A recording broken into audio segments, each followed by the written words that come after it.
famous tweet by Jamaica and West Indies all-rounder Andre Russell about being treated much better by his franchise teams than he has ever been treated by Cricket West Indies. Me not get it. One would assume that Russell was referring to things like the treatment and rehabilitation for his frequent injuries and the general support systems at his franchise clubs compared to what obtains in the West Indies.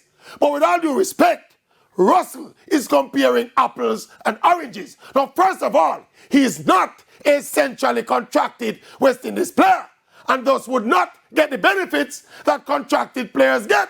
Russell, in fact, is hardly ever available to play for the West Indies. But even if he was, it's a simple matter of resources and affordability. The West Indies board will never have the resources or the infrastructure to compete with these huge private franchises. Russell's claim is akin to a professional footballer like Leon Bailey complaining that the JFF don't look after him and treat him as well as he gets treated at Aston Villa. No!